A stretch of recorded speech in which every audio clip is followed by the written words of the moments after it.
جی ناظرین، یہ کوئی سیلاب سے متاثرہ علاقہ نہیں بلکہ ڈسٹرکٹ 27 کا وہ راستہ ہے جو درجنوں دیہاتوں کو انڈس ہائی وے سے ملاتا ہے، مگر بارشوں کے باعث اس کی حالت زار یہ ہے کہ یہاں سے گزرنا محال بن چکا ہے۔ یہ راستہ 20 سے 25 ہزار کی آبادی کی گزرگاہ ہے۔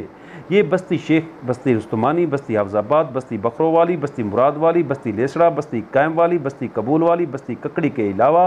درجنوں بستیوں کے مکینوں کی ایک ایسی گزرگاہ ہے جہاں سے چل کر وہ توسا تک کا سفر کرتے ہیں۔ یہی وجہ ہے کہ یہاں کے مکین ایسے حالات میں شدید مسائل سے دوچار ہو کر وزیر اعلیٰ پنجاب سے پختہ روڈ کی تعمیر کا مطالبہ کرتے دکھائی دیتے ہیں۔ وزیر اعلیٰ عثمان بزدار دا اے حلقہ ہے، اے انہوں نے میں گھر ہے،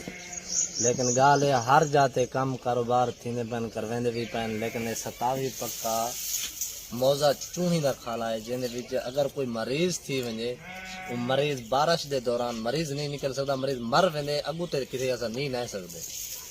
لیکن اساں وزیر اعلیٰ عثمان بزدار سے ریکویسٹ کرنے ہیں اتنی کوئی روڈ دیتا ونجے، کوئی اگر کوئی ایشو جہاں مسئلہ تھی ویندے بارش آندھی کھڑی ہوئے کوئی مریض تھی ویندے تو لیکن سارا اجزانہ اپیل ہے کوئی روڈ دیتا ونجے کرے۔